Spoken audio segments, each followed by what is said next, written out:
Buenos días. Buenos días, doctor.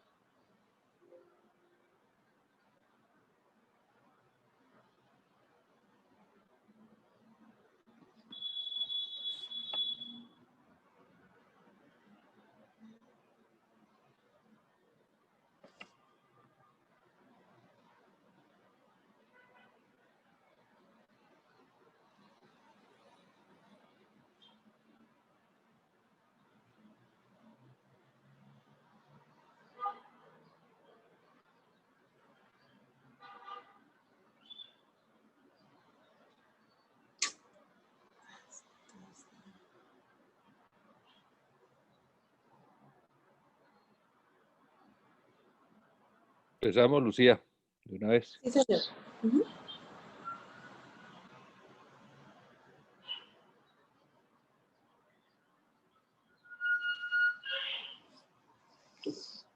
¿Listo? ¿Me escuchan bien? Sí, Lucía, muy bien. Ok, bueno, entonces, buenos días. El día de hoy vamos a hablar sobre el tema que me correspondió, que son fracturas de fasciaria y de antebrazo.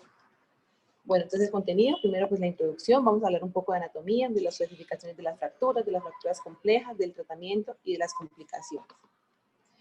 Bueno, al hablar de la anatomía, tenemos que comprender que el antebrazo es una estructura muy compleja que consta primero de dos huesos, que tanto pues, conocemos que es el radio y el cúbito, de dos articulaciones importantes, que a pesar de que cuenta con seis articulaciones, o seis complejos articulares, tiene dos articulaciones importantes que son la radiocubital proximal, la radiocubital distal, unos componentes importantes que lo estabilizan y que permiten pues la funcionalidad adecuada de esta extremidad, que son primero los ligamentos, las cápsulas articulares, el complejo fibrocartilagino triangular, el cual pues, está compuesto con la articulación radiocubital distal y la membrana interósea.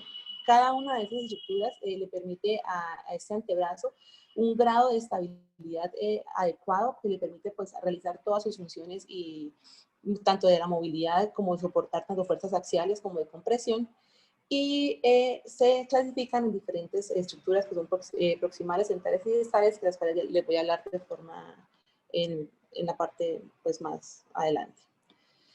Ya la que hablábamos, la primera, pues esta extremidad pues tenemos que determinar que pues tiene una estructura la cual se comporta como una articulación, ¿sí? Tanto todos sus componentes como un rectángulo, el cual todas ellas, a cualquier afectación de esas va a alterar la estructura de esta articulación, lo cual pues va a alterar su funcionalidad. Entre las primeras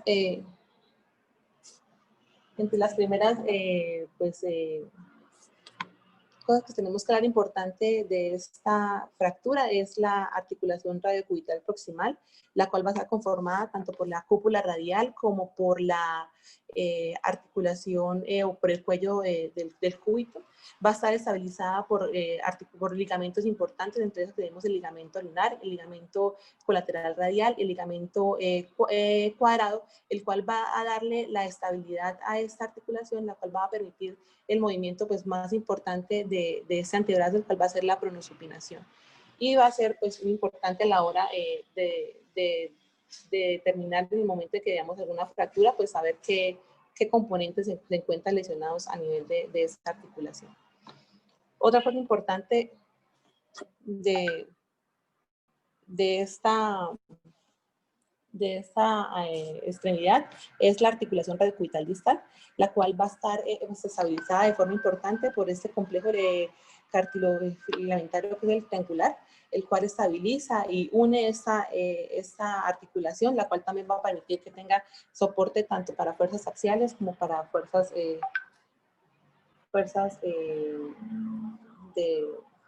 contractuales.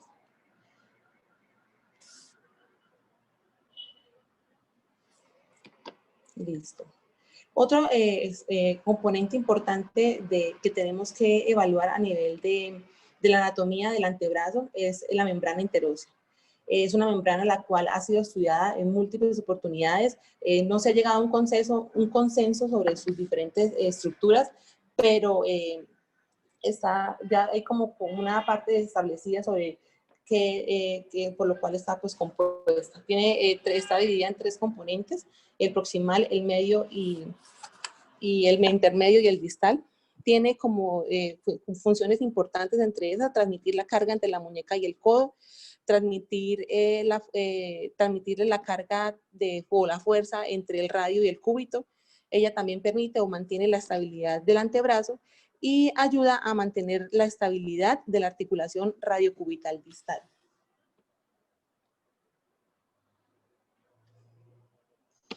Ya la membrana interósea, como les explicaba, se divide en diferentes componentes. Entonces, el primer componente que tenemos es el componente proximal.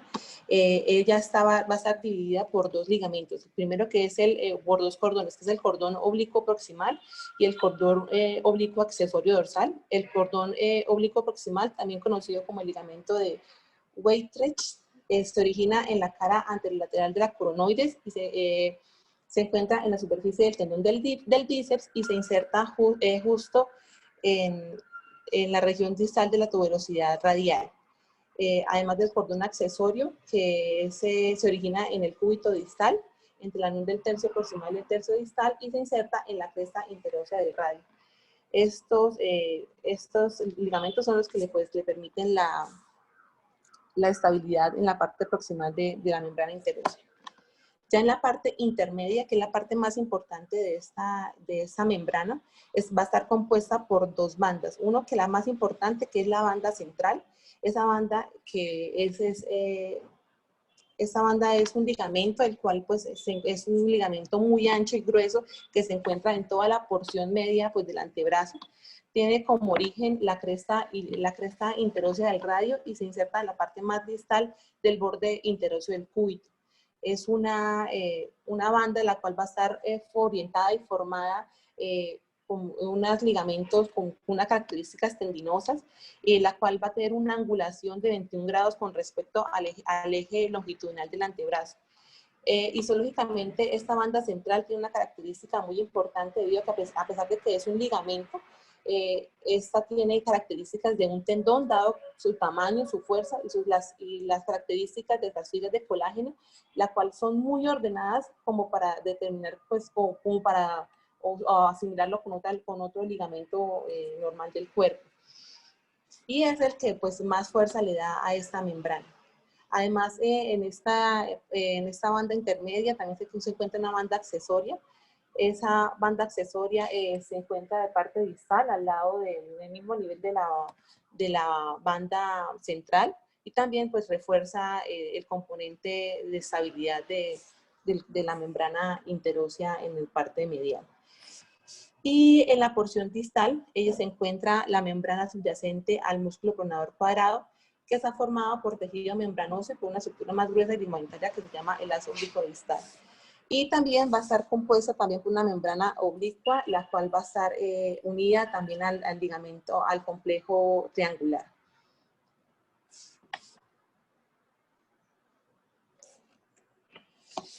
Otra parte que le genera estabilidad y fuerza al antebrazo son sus componentes musculares. Esos componentes van a estar divididos en 2 compartimientos, un anterior y un compartimiento posterior, y el compartimiento anterior va a estar dividido en 4 planos de superficial a profundo. El primer plano, que es el plano más superficial, en el cual encontramos el pronador cuadrado, encontramos el flexor radial del carpo, el músculo palmar largo del carpo y el flexor lunar del carpo. El compartimiento anterior, el plano es un poco menos superficial, que solamente va a estar compuesto por el flexor superficial de los dedos. El tercer plano por el flexor profundo de los dedos, el flexor largo del dedo pulgar, y el más profundo, que va a estar compuesto por el pronador cuadrado.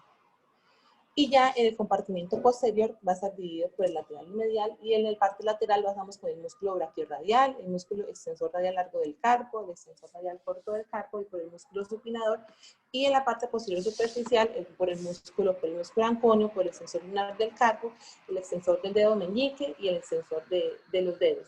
Y en la parte más profunda vamos a tener los músculos extensores del dedo índice, del dedo pulgar, del extensor corto de los dedos y el aductor largo del pulgar. Ya hablando sobre las características o para determinar la parte del trauma del antebrazo, esto va a estar la mayoría de veces definido primero por una trauma de compresión axial, puede ser un trauma por flexión, también tenemos traumas rotacionales o traumas directos, los cuales van a deformar pues, la estructura ósea y van a producir las fracturas. El diagnóstico, pues primero vamos a encontrar con un paciente el examen físico, un paciente el cual pues los va a definir o va a dar como un antecedente, un trauma, el cual pues, va a estar asociado a la fractura o una deformidad, edema, limitación funcional, pues los cuales nos va a hacer sospechar la patología. El diagnóstico normalmente se hace con una radiografía simple de antebrazo, AP lateral, la cual va a tener pues va a tener unas características importantes, la cual pues dentro de esa proyección deben contar tanto con la articulación radiocubital distal y la radiocubital proximal para descartar unas fracturas complejas a nivel del antebrazo y para determinar y para caracterizar muy bien el tipo de fractura que tenemos a la hora de evaluar el paciente.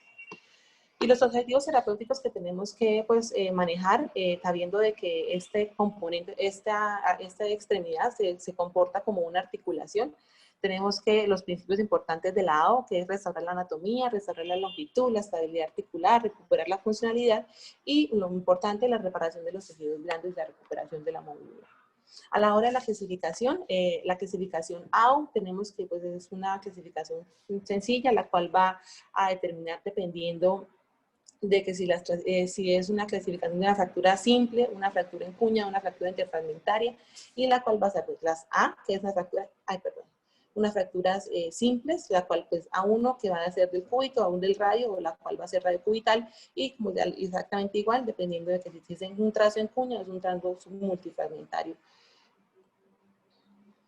Ya entre las fracturas complejas del antebrazo, pues tenemos la primera, que es una lusofractura de Monteggia. Esta lusofractura en la cual se caracteriza porque es una fractura de la ulna, tanto su tercio proximal como su tercio medio, asociado a una luxación de la cabeza del radio.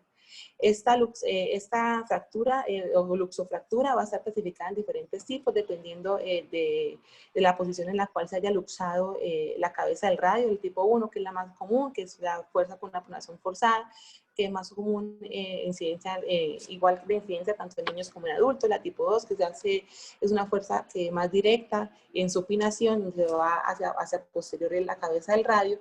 La tipo 3, que puede ser una luxación lateral, y la tipo 4, la cual va a estar asociada también con una fractura diaficiaria del radio. Hay unas fracturas las cuales no se pueden clasificar o que se asocian con lesiones de Monteggia, las cuales se conocen como Monteggia Light. Son fracturas que aunque no tienen las características usuales que decimos acá de una fractura de Monteggia, a la hora de valorarlas y de definir cómo se va a manejar y cómo se van a reparar todas estas fracturas, tienen el mismo principio, que es recuperar o restablecer toda la articulación radiocubital proximal y radiohumeral y humerocubital. Entonces se denominan que son una característica de una Monteggia Light. No voy a especificar muy bien, pues son 6 clasificaciones, pero pues dado el tiempo prefiero que sea para otra especificación, pero pues para comentárselos acá en la charla. La otra luxofractura importante que tenemos, la luxofractura de Galeazzi, que es una fractura del tercio medio del radio asociada con una luxación radiocubital distal. Es una lesión asociada a una alteración de la membrana interósea, además de una lesión del complejo fibrocartilaginoso triangular, que es el componente pues, más importante de la radiocubital distal. Donde vemos en la radiografía que además de la fractura vemos un desplazamiento, una apertura a nivel de esta articulación, lo cual nos va a hacer sospechar, y además del examen físico vemos una inestabilidad articular, lo cual pues sospechamos y diagnosticamos esta fractura. Son fracturas que tanto como la fractura de Monteggia son fracturas de manejo totalmente quirúrgico. Y una lesión que pues aunque no tiene un componente diaficiario óseo, sí se asocia a una inestabilidad de todo el antebrazo, que es una lesión de Exelopresti, que es una fractura de la cabeza del radio asociada con una lesión de la membrana interósea, lo cual va a dar una inestabilidad y una lesión a nivel de la articulación radiocubital distal.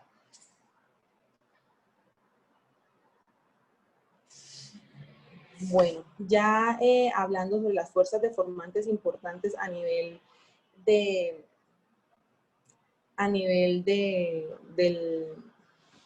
antebrazo, debemos saber que pues las fuerzas musculares van a hacer que dependiendo del tipo de fractura que tengamos, vaya a tener una deformidad característica de estas fracturas. Si tenemos unas fracturas proximales de antebrazo o de radio, por encima de la inserción del pronador redondo, vamos a ver que el bíceps y el supinador van a hacer una fuerza a nivel de ese fragmento proximal, lo cual lo van a deformar y lo van a deformar en supinación y en flexión. Y el fragmento, el cual es distal, va a estar pronado por la acción del músculo pronador redondo y del pronador cuadrado. Si tenemos una fractura más del tercio medio o por debajo de la inserción de ese pronador, vamos a ver que la porción más proximal va a estar en una posición neutra debido a que pues, se encuentra con unas fuerzas tanto del pronador como del supinador, lo cual pues va a permitir que pues, se maneje de forma estable, neutra ahí en la posición del antebrazo, pero la parte más distal va a tener una deformidad por el músculo pronador cuadrado, el cual lo va a llevar hacia la parte pues más, lo va a supinar. Y ya también dependemos también de las fracturas de tercio distal, las cuales van a ser deformadas por el pronador cuadrado.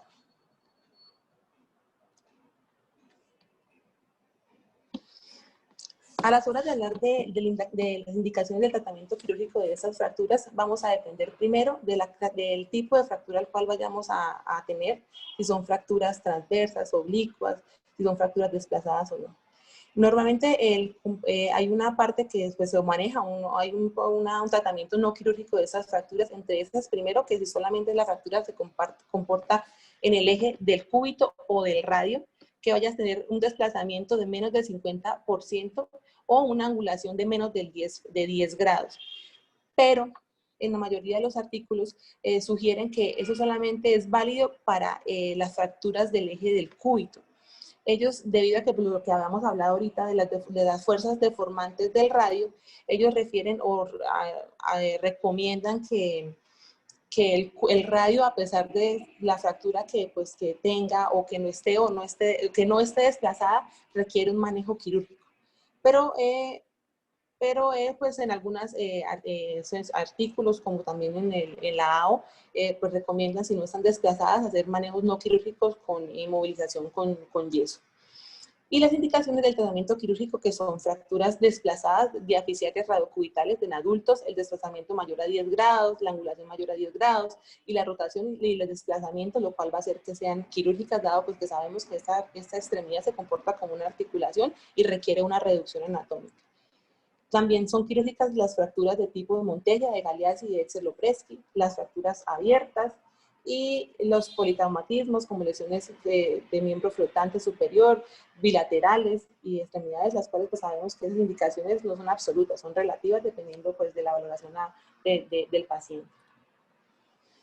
Los abordajes. A la hora de valorar los abordajes del paciente debemos definir primero cuál es la extremidad la cual vamos a manejar primero. Entonces, ellos recomiendan que dependiendo de la fractura que tengamos, si tenemos una fractura radiocubital distal simple,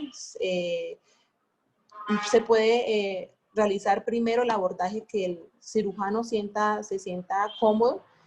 Pues normalmente recomiendan, como el paciente va a estar en decúbito supino, iniciar primero con la reducción de la fractura del radio y posterior eso, porque pues está de forma anterior, y después en una flexión de 90 grados realizar la reducción del cúbito. Pero si tenemos una fractura un poco más compleja, ellos recomiendan primero realizar la fractura menos compleja para dar longitud y para estabilizar el antebrazo y para que la reducción, pues que tenga un poco más de complejidad, sea un poco más sencilla. Bueno, primero vamos a empezar con el abordaje quirúrgico del cúbito. Es un abordaje el cual pues es muy sencillo porque dado que es casi un abordaje subcutáneo, es un abordaje que se realiza entre el músculo flexor cubital del carpo y el extensor cubital del carpo, donde pues al hacer una separación de estos músculos ya nos encontramos de frente pues con el borde del cúbito y podemos tener una fijación adecuada y una exposición adecuada al foco de fractura para pues, poder colocar una placa y realizar la reducción.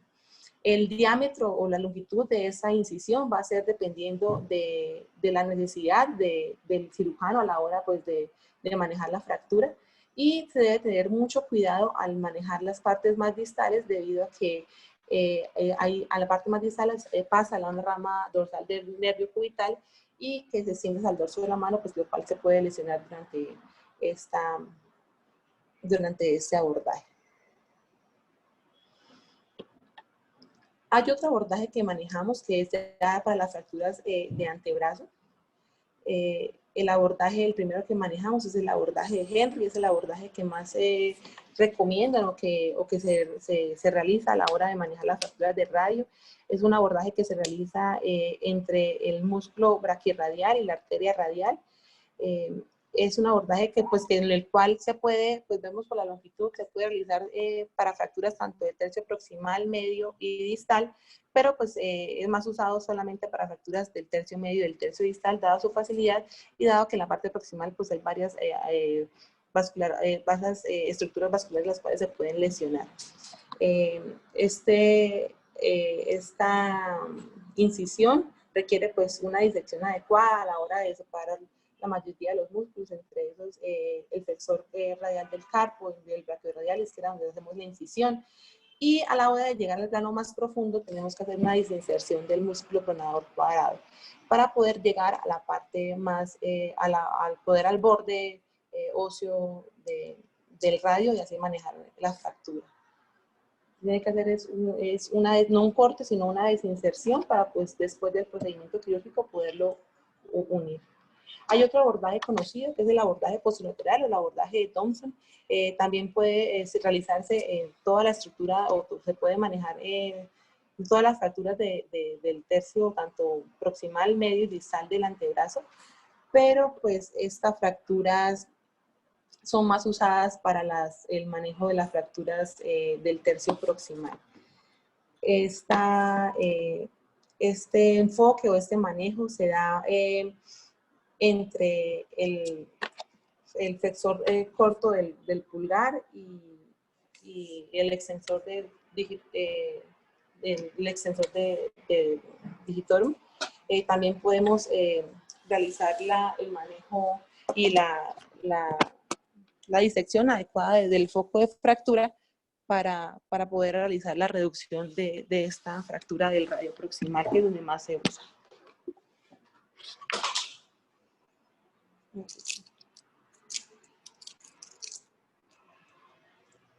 Ya un momento que se me va a apagar el computador.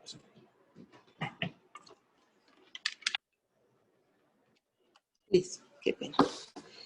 Bueno, ya siguiendo con el manejo quirúrgico de las fracturas del antebrazo, debemos saber que como es una fractura, como ya les comentaba, que esta extremidad se debe manejar como una articulación, va a requerir una reducción anatómica, una reducción absoluta de su fractura. Y esta reducción se maneja con, más que todo, con osteosíntesis con placa. Pues, las placas más usadas son las placas DCP con un perfil de 3.5 milímetros, una LCDCP, una LCP, y en algunas oportunidades en artículos que leí se referían que se pueden manejar con placas tubulares o con placas tercio de caña dependiendo de la necesidad de manejo de los fragmentos. Esta fractura se puede manejar con el sistema, con los principios biomecánicos de las funciones de las placas, se puede manejar con placas de manejo con compresión axial, con fracturas transversas, También podemos realizar reducciones con fracturas oblicuas, con tornillos interfragmentarios que se pueden proteger con una placa pues de protección, o un tornillo interfragmentario a través de la placa, el cual pues tiene una mayor fuerza y estabilidad y al constructo de la estabilidad de la fractura.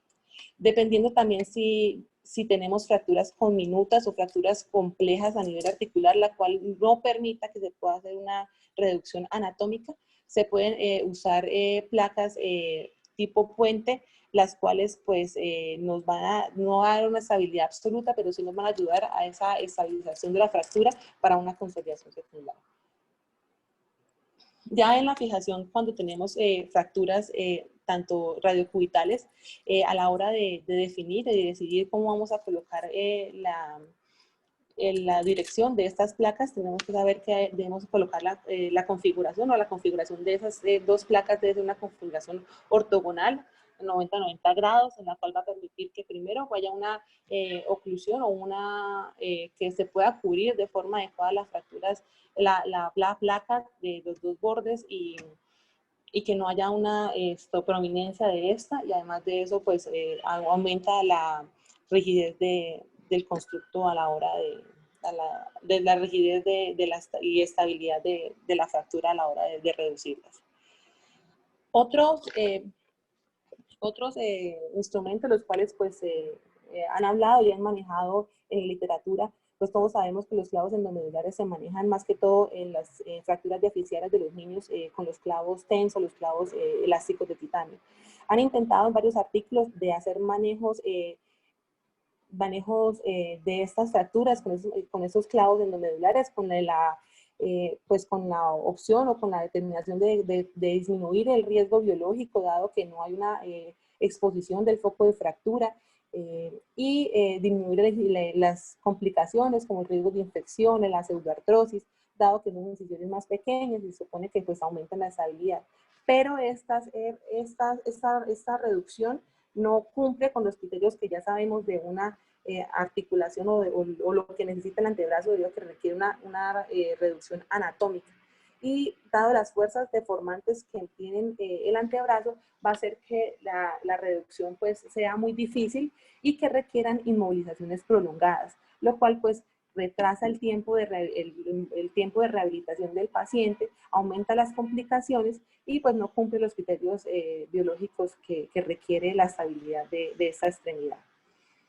Hay unos artículos que encontré en donde comparan el uso de los clavos endomedulares y las placas anatómicas. Este estudio lo que hizo fue manejar 58 pacientes, entre esos con fracturas diafisiarias, tanto de radio como cúbito. Ellos, al grupo A, les colocaron placas, dos placas en el radio y en el cúbito para manejar su fractura, y en el grupo B les colocaron una placa para estabilizar la fractura que estuviera más compleja y una clavo endomedular. Ellos evaluaron posterior a un año la reducción de la fractura y la funcionalidad manejado con la escala funcional de Grace and Eversman y la clasificación del DASH, y también miraron los rangos de supinación y pronación de sus pacientes. Ellos refieren que es mejor las reducciones son mejores las reducciones con las placas, tanto en el radio como en el cúbito, pero que ellos no le quitan la oportunidad al clavo endomedular si se estabiliza la otra fractura con una placa, dado que pues ayudaría a estabilizar la fractura, ayudaría a disminuir el riesgo de pérdida rotacional de la reducción y disminuiría el riesgo biológico a nivel del sitio de fractura para mejorar la consolidación. Pero sí encontraron como pues, desventajas el riesgo o la inmovilización prolongada y las complicaciones a la hora de definir pues, la evolución del paciente, dado que sí hay una pérdida importante de los ángulos, de los arcos de movilidad a nivel del antebrazo y más que todo la pronosupinación.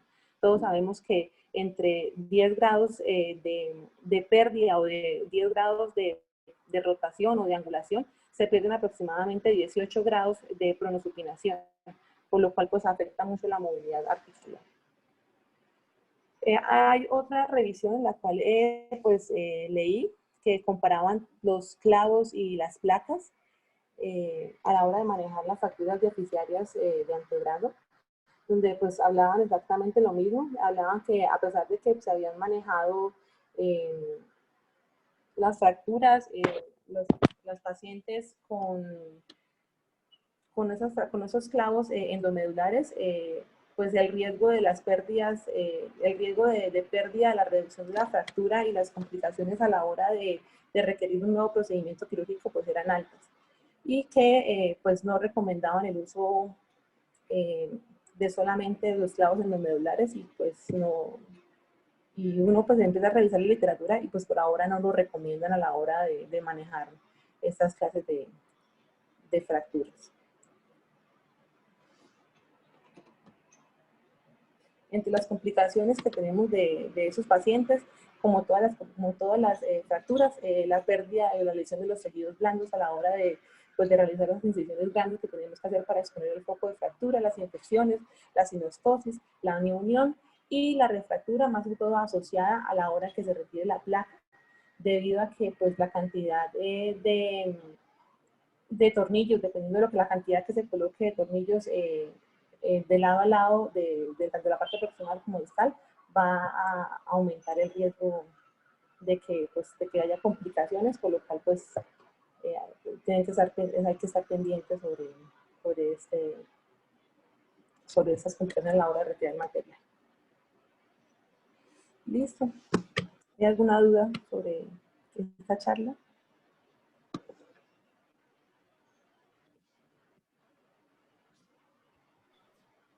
Bueno, Lucía.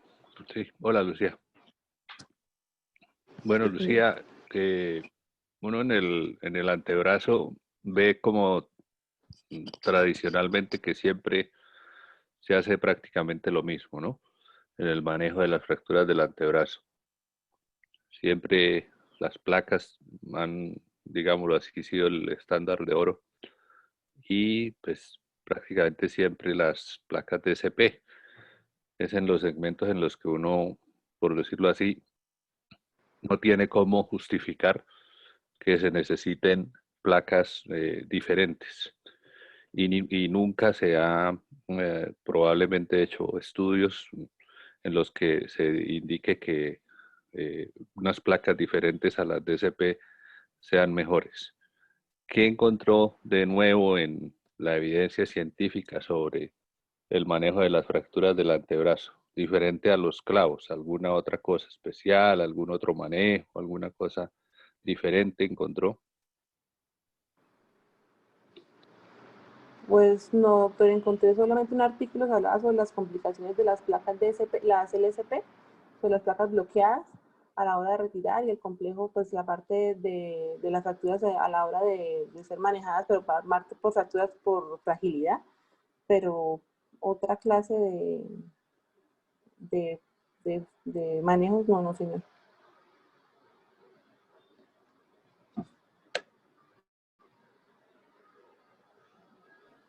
Que realmente sí uno no encuentra mayor cosa diferente. No sé si los otros residentes que ya han rotado por miembro superior tengan algún comentario sobre el manejo o las diferencias en el manejo. Carlos, Edna.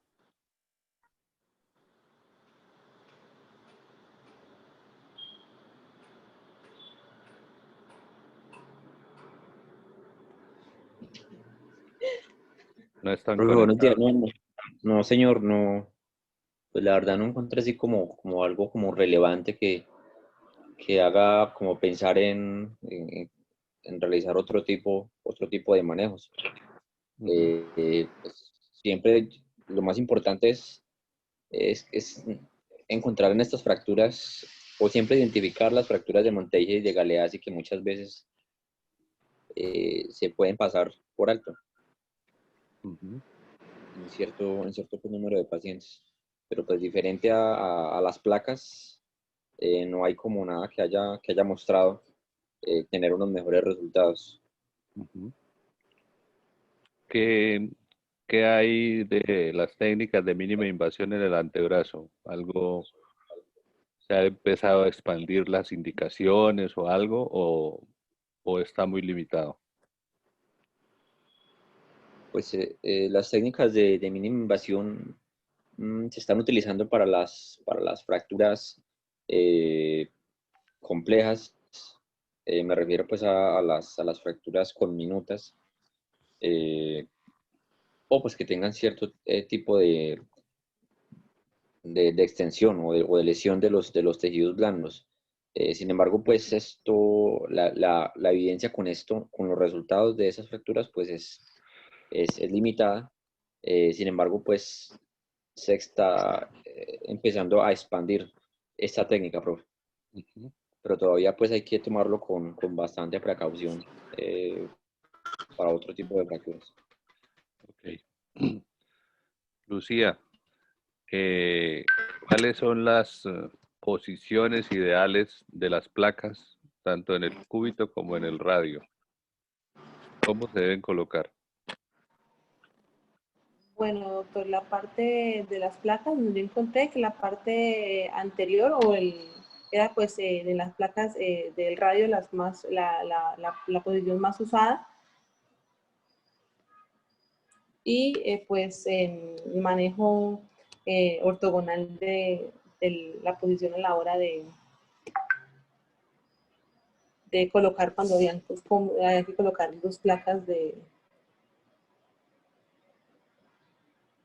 tanto en el radio como en el cúbito.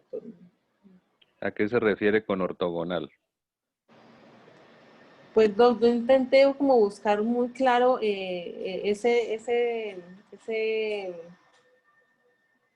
como esa especificada en un artículo que encontré del JAWS, que especificaban que la posición en la que se colocaban las placas a la hora del manejo de las fracturas de radiocubitales, pues debían tener esa característica.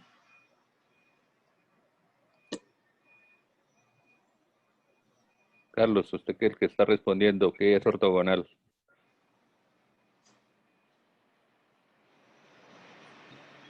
Sí, profe, no, ortogonal es colocar las placas orientadas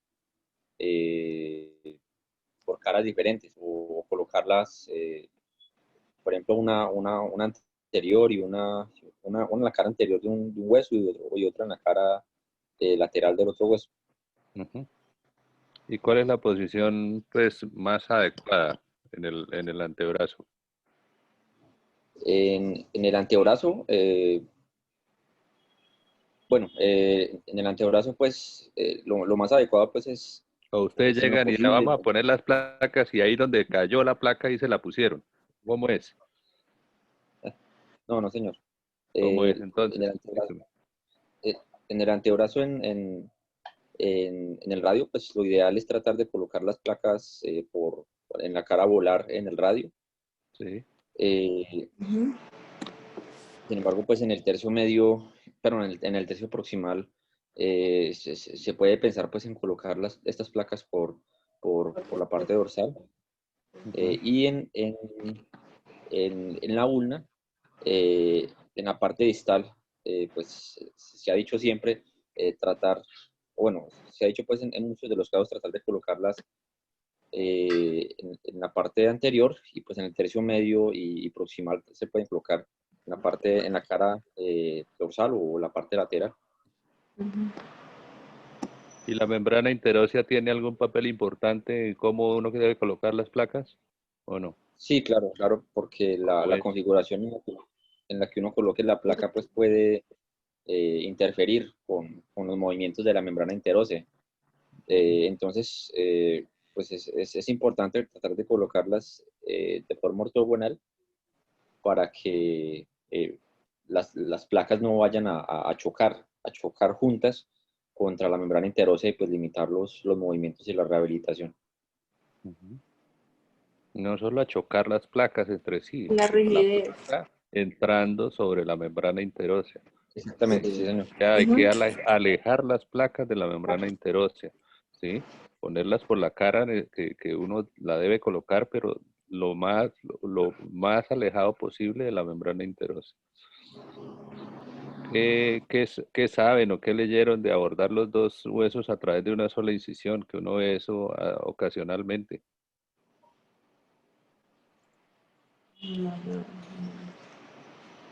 Carlos, o Edna. Pues,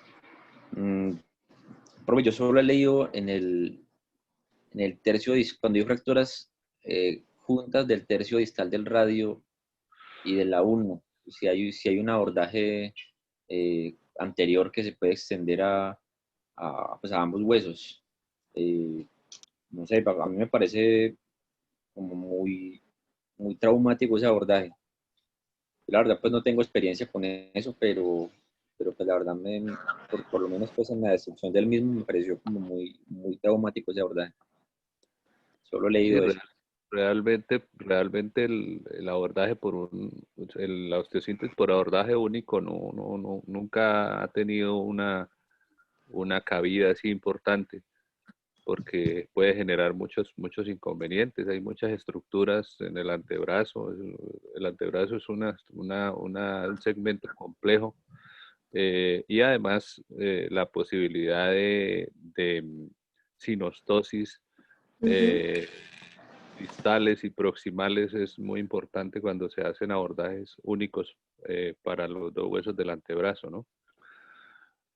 Lo otro es que hay que discutir es cuándo utilizar injertos óseos en el radio y en la ulna.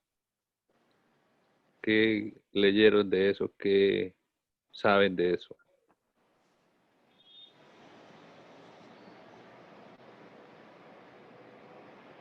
Pues Doc, yo lo que alcancé a leer, ellos refieren que en las fracturas de ambos huesos del antebrazo recomiendan el uso de la cresta ilíaca, pero cuando hay una pérdida de más de un tercio de la circunferencia de la cortical y donde Okay. no se puede asegurar la estabilidad absoluta de la fractura. Carlos, ¿qué opina?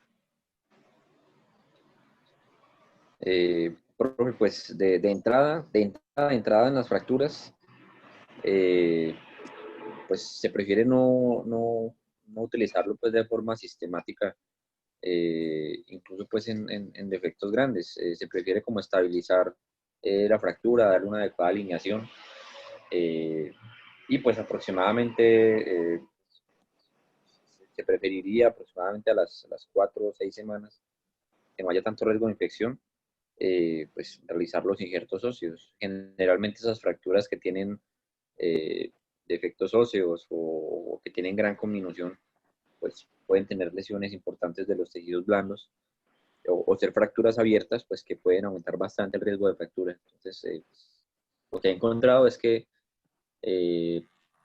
pues de entrada no es como tan recomendable utilizar injertos.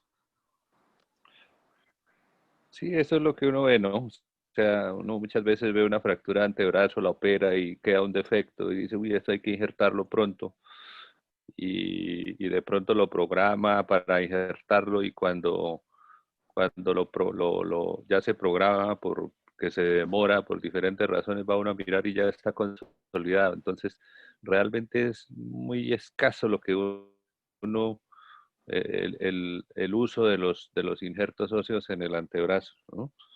No sé los otros profesores si tengan algún otro concepto sobre los injertos o sobre la posición de las placas y esto que estamos discutiendo, porque realmente yo no encuentro mucho qué cosas cambien en el manejo del antebrazo, ¿no? No, Pedro. Ya completo. Muy buenos días. Hola, Anderson. Ok, pues así como de diferente, recuerdo al doctor Kojima, allá en Brasil, injertaba de rutina las fracturas de antebrazo que tenían defectos o cuñas que se quedaban ahí en los tejidos blandos, esas cuñas que uno no puede fijar con un tornillo o que no le puede hacer una compresión. Entonces, si quedaba algo inestable ahí, él las injertaba de rutina, no sé. Entonces, él decía que necesitaba que tenían alto riesgo de no unión, entonces por eso las injertaba con el mismo olecrano. Ahí mismo en el olecrano sacaba esponjosa y la ponía. Pero pues, era una conducta que él hacía sistemática, pero no sé, nunca me dijo que lo estuviera haciendo basado en algo en literatura. Y en cuanto a implantes que usted preguntaba ahorita, pues que si todo es con placa, sí hay como trabajos donde han diseñado clavos bloqueados para el antebrazo, teniendo en cuenta que son fracturas de huesos largos. No son clavos que no están disponibles acá.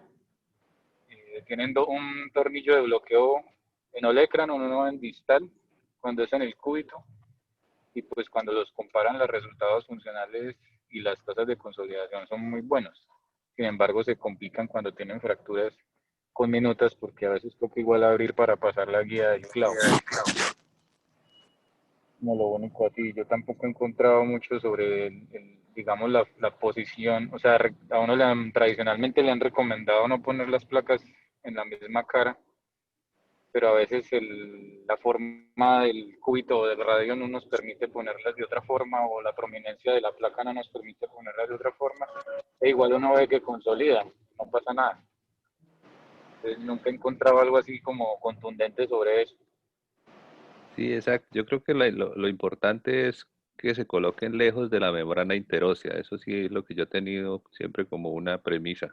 Pero realmente que las placas a 90 grados es, digámoslo así, que no siempre lo puede uno hacer como usted lo dice, ¿sí? Porque a veces uno tiene que poner la placa un poco más lateral o adaptándose al bisel para poder hacer la compresión interfragmentaria. Entonces, yo creo que esa no es como una regla que haya que poner las placas siempre con una angulación de 90 grados, ¿no? Y lo de los injertos, pues sí, yo creo que es una conducta muy propia allá de CODI, ¿no? Porque eso no lo lee uno así prácticamente en ninguna parte, ¿no? Y Kojima como casi no escribe, entonces de pronto debería publicar algo de eso, ¿no? Buenos días. Yo quisiera hacer una pregunta a todos, en la experiencia de cada uno de ustedes. Todos nos hemos enfrentado a fracturas de antebrazos cerradas y abiertas. Y hemos puesto las placas de diferentes maneras durante nuestro ejercicio profesional.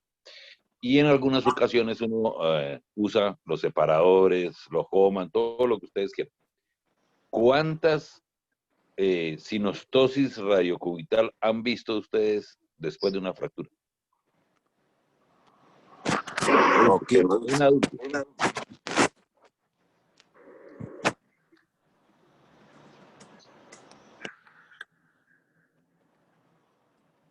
No sé si alguien ha visto. Pocas. Yo sí he visto una o dos en toda mi vida profesional. Pero alguna que vimos, creo que incluso fue en una junta, fue una que hicieron a través de un abordaje único. Creo que la vimos todos en el hospital, que la recuerde yo.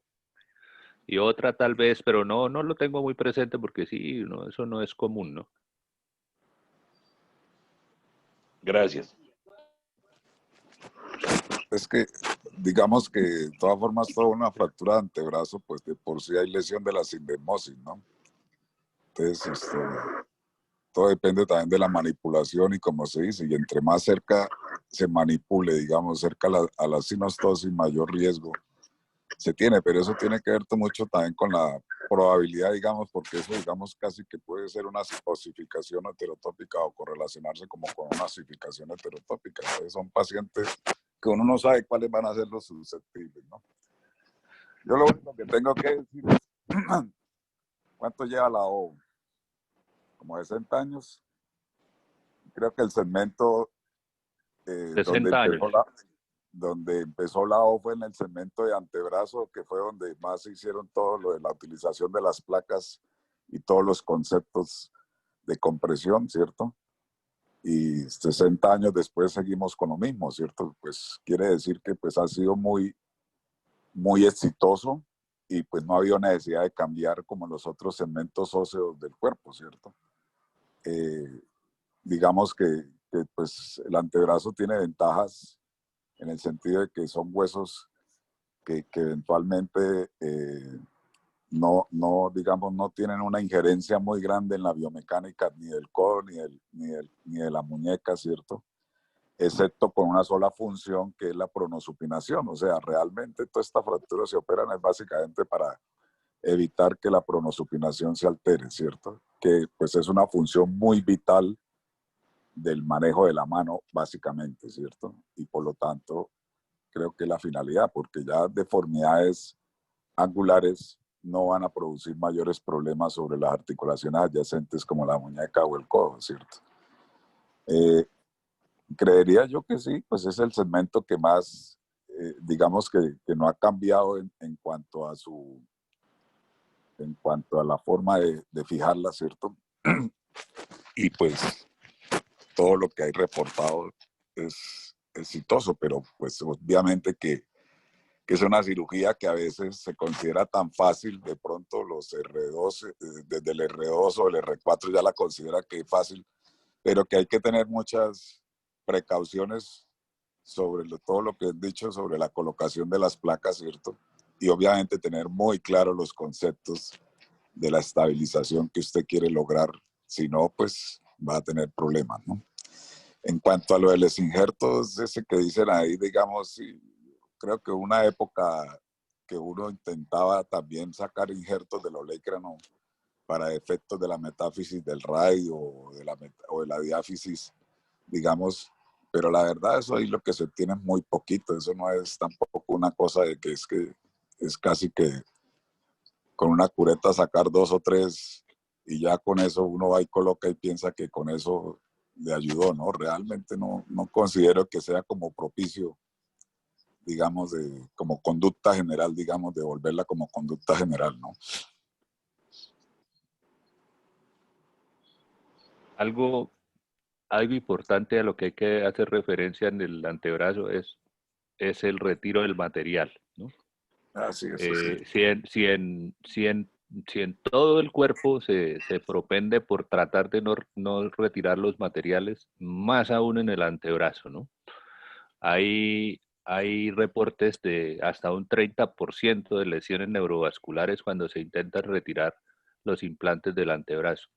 Entonces, sistemáticamente no hay que indicar los retiros, porque uno ve con mucha frecuencia o con alguna frecuencia retiro de material de antebrazo, ¿sí? Y pues eso no es para nada necesario. Si solamente en caso de que haya alguna necesidad de retirar el material hay que hacerlo, una osteomielitis, una pseudoartrosis obviamente, o el material prominente o que esté alterando la pronosupinación, como ya lo hemos dicho. Y debe tenerse muchas precauciones en el retiro, ¿sí?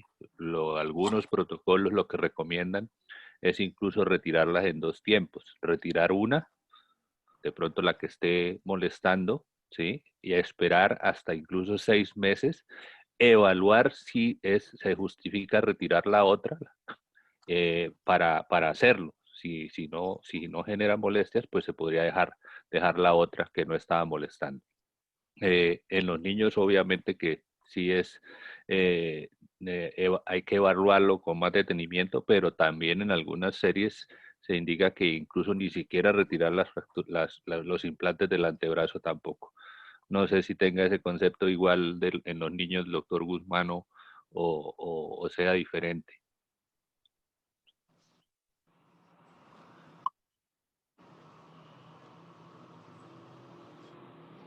Se retiró el doctor Guzmán.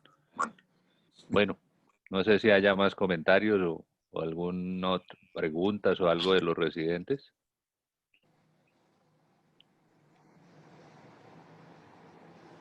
Nada más. Bueno, entonces terminamos acá hoy. Muchas gracias a todos. Gracias. Gracias. Ahí habló Guzmán, ahí habló Guzmán. Sí, doc. Más se le escucha raro. Pareciera que tuviera la CB. Sí, aló. ¿Me oyen? pero muy entrecortado, Doc. Bueno, no es que No, no. No se escucha nada, Doc.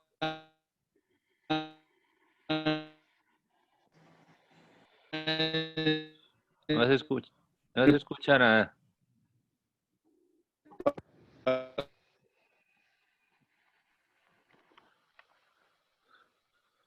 Bueno, Bueno, dejamos ahí. gracias. Hasta luego. Pero, Doctor, no se escucha nada. hablamos después, gracias.